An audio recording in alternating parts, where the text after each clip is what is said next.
and welcome to Author Talk with me, LG Thompson. Now, the concept behind Author Talk is that on Tuesdays I'll be answering the kind of questions that authors often get asked by readers, and on Fridays I'll be sharing some of my favourite books. So today it's a question day, and the question I'm going to answer today is, how do you deal with writer's block? So before I go on to start answering that question, please don't forget to like the video and subscribe to the channel. Thank you.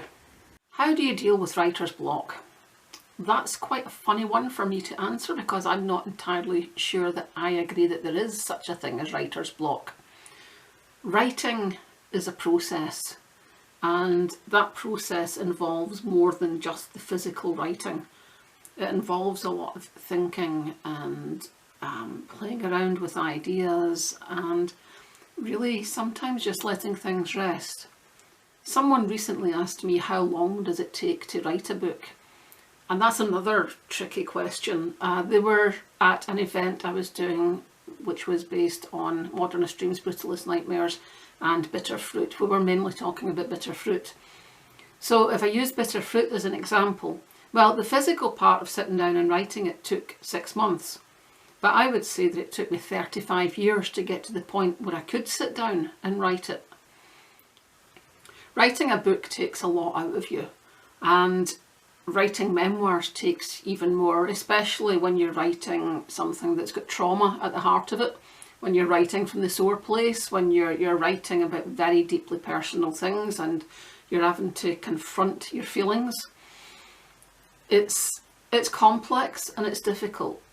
So I wrote Modernist Dreams, Brutalist Nightmares, and then Outcast Press invited me to write Bitter Fruit, and I agreed to do that. And after that, I decided that I needed a break. I didn't decide it, I knew it, I just needed a break, a break from writing. I do have another novel coming out with Outcast Press, but I asked them to put it towards the end of 2025 because I wanted some breathing space. And it suddenly occurred to me, actually when I was sitting in the train and coming back from that event, it occurred to me that this is the first time in 17 years that I am not actively writing a book. And I thought, whoa, it was quite a lot to kind of take in really, because it's what I've been doing for so long. But it's not because I've got writer's block. I wouldn't see it that way. It's because I need a wee bit of breathing space. I need time for everything to sort of relax and sort of settle back into place, so that I'm ready, willing and keen and happy to re-enter that space where you're creating a work of fiction. So I'm taking some time out from that. I don't call that writer's block, I call it part of the writing process. And part of the writing process for me includes time out to think.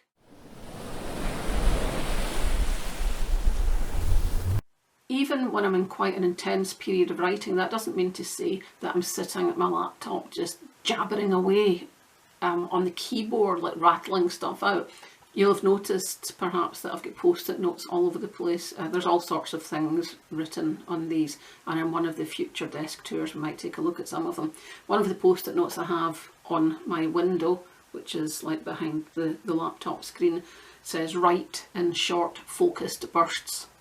This is a reminder to myself that this is how I operate best. One of the other post-it notes says, "Go for a walk." That's a reminder to myself that if I'm a wee bit stuck or I'm thinking what to do next, that just get up, remove myself from the situation and actually go for a walk. And it's something that just works for me, on that kind of level. I've been working intently, the ideas are coming out, and then suddenly I'm like, oh, what happens next? Where do I go from here? How do I link that to this? Or how do I make that leap? Or, whatever is going on. It might be sometimes when I'm on drafts and I'm writing dialogue, I can write pages of dialogue, and then the dialogue just starts running away, and I'm go, right, that's gone too far, I'm going to have to go back. But then before I go back, I'll go and take a walk, clear my head, and just give myself a wee bit of breathing space. When we had a dog, our last dog died like a couple of years ago, and the going for a walk when we had her was like included like taking the dog for a walk.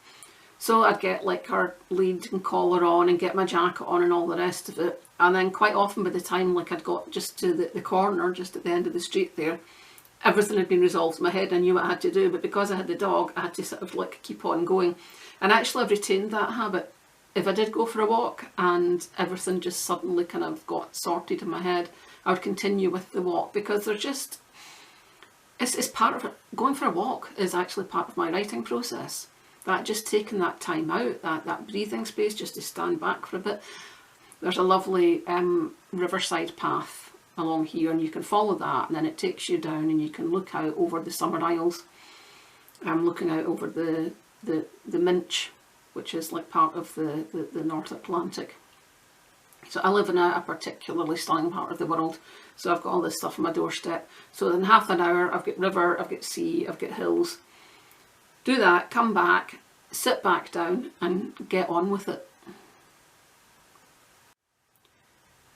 Another thing that I might do is go out and do a bit of gardening. Gardening's great. This is something that I've really got into over the last few years, really since lockdown. It's the same kind of thing as going for a walk. It's just going out and doing something different. The fresh air, I think, is particularly good. That connection with nature is good, which you get from the walk as well, well, depending on where you are. I would think that a walk in a city could be like quite sort of stimulating and enjoyable and kind of really take you out of yourself as well. Exercise. I used to be involved in coastal rowing, which was quite an exciting pastime. I don't do that anymore, but I've still got the rowing machine for fitness, and I actually did make a video of me like exercising on it, like as a way to illustrate this film. And then when I saw the film, I thought, oh yeah, nobody needs to see that. It's not going to do anyone any good. But take my word for it. It's like, and actually what I'm doing now is when I go on it, I do it for 40 minutes at a time.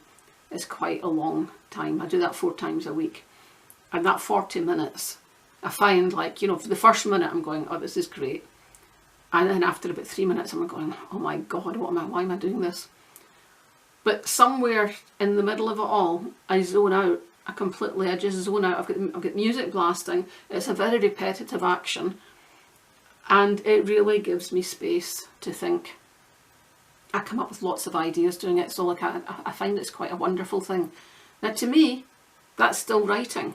That's what it is. Like, and I think that's maybe like what some people might find helpful, to realise that writing is not just this or this, you know, sitting with a pen in the hand or sitting at the keyboard or sitting on your phone, whatever your process is. The actual physical part of not writing is part of that process. And it's the same with art. Like a huge, enormous part of painting is not actually about putting the paint on the canvas or the board or like whatever sort of surface you're using. It's putting a little bit on, standing back and looking. Putting another little bit on, standing back and looking. It's process, process, process. When I was thinking about doing this film, like I looked up a little bit about writer's block, and like the article, I think it was in Wikipedia, I was reading was saying things about like people writing a book and then having writer's block because they couldn't write a second book. And I thought, well, have you ever considered that there's only one book in you? I mean, maybe that's it. And maybe if you write that one book, that's like all you need to do. Why do you need to go and write another dozen books? There's a list of authors famous for writing one book. Emily Bronte wrote Wuthering Heights. Margaret Mitchell, Gone with the Wind. J.D. Salinger, Catcher in the Rye. Oscar Wilde, The Picture of Dorian Gray. God, that's an absolute belter. I love that book. If you don't know about The Picture of Dorian Gray, go and check it out.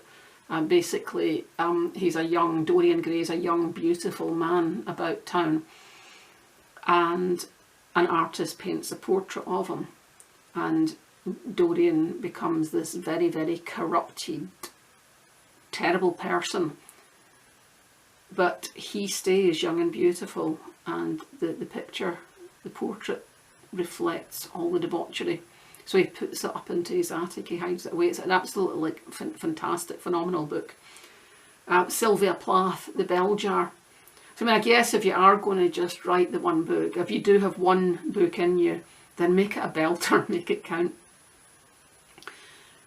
I'm not suggesting that any of those writers had writer's block, or what gets called writer's block. I mean, like they certainly, in the case of Sylvia Plath, she was writing like poetry. Oscar Wilde was like, he had a phenomenal output, plays, poems and so on. J.D. Salinger, short stories. I've said for the first time in 17 years I am not actively writing a book, but that doesn't mean to say that I'm not writing. There's ideas going on, actually mostly not at the front of my head, there's stuff at the back. When I was in Glasgow for this event recently, I was walking along the street. This might be a wee bit gross for some of you. There was a young gull, a young herring gull in the street, and it was pecking at something. It was pecking at something quite hard. Like, what is that? What is that? And it was a skinned rat. I've got an absolute fascination for rats, a fascination and a fear. But the rat was skinned, that's what made it horrific. And like the gull was picking it up and tossing it around, and the tail, the rat's tail was kind of like whipping around, and it was just like, I couldn't, my friend was saying to me, don't look, because I was kind of going, this is gross, this is gross, this is so horrible. And she's going, don't look away. And I couldn't stop looking. And the only thing that stopped me taking a photograph of it was the fact that the gull was pecking at it, or else if it had just been the rat lying in the ground, I would have taken a photograph. That's really grim. It's still near the front of my head just now because it was only like a week or so ago that I saw it. But I'll be storing that away into the back of my head, and that is going to erupt onto a page at some point in the future. So even when I'm not writing, I'm writing. That's how I look at it. That it's all part of the process. If you are experiencing what you might want to call writer's block, but which I don't call writer's block because I call it part of the process, what you might want to do is try to write in a different way from what you're doing. So like if you're writing, if you're working on a novel, for example, try writing a few short pieces just to loosen everything up. You could try flash fiction, it's good, or microfiction, something under 100 words, or writing to exactly 100 words. That's I like the discipline of that. I really enjoy doing that kind of thing. Or you could write a 6-word story. There's a very famous one, Ernest Hemingway wrote it in 6 words. For sale, baby's shoes, never worn. So doing that, moving away from your big thing and doing something different might help. It's kind of the equivalent of going for the walk or doing the exercise or doing a wee bit of gardening. What you're doing is just standing back a wee bit and giving yourself a little bit of breathing space. If you're experiencing this part of the process where you get a little bit stuck and something's not working out and you need a little bit of space, and you want to call it writer's block, that's fine, you can. I don't, I call it part of the process. Then what you do is you go around it. You don't try and go through it because that's going to hurt. If you've got a great big block there, it's going to be like running into a wall. So go and walk around it. Find a way around it, or find a way of digging underneath it, but like don't try and go through it. Just do something different. Loosen up your brain. And perhaps it would help if you embraced it as part of the process. This is what I have to do. Everything's not always going to go smoothly. It's a process. It's a creative process. You're not a machine. I have a bit of difficulty when I read about writers who say that they have targets of writing 5,000 words a day. Like, I find that really, really difficult. I can't do that. I think maybe the most I've written is like under 35,000, maybe like a couple of thousand. That's when I'm maybe coming near the end of a book and I'm kind of going like full pelt like towards it, and I know what's coming and all the rest of it, and I get this kind of like big energy. But this sort of daily target of this, that or the next thing. I'm not saying daily targets can't be useful. They can be very, very, very useful. But I would say make it a modest target. You could make it 200 words. 200 words, fairly easy to write that number of words in a day or in a session. Short, sharp, focused. And then if you break through your target, you're just going to feel good about yourself. You know, it's okay to go over it. You don't just have to write 200 and then stop. You can keep on going. So, little tricks to help you get through things. Go for a walk, write in a different way, give yourself some breathing space.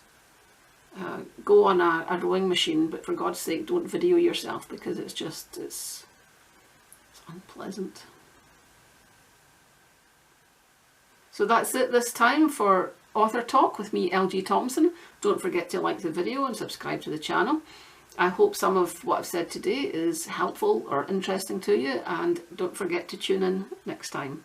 Thank you. Go look at the sky and take it easy on yourself. This is a creative process.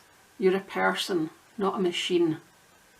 Enjoy the process. Enjoy the difficult bits.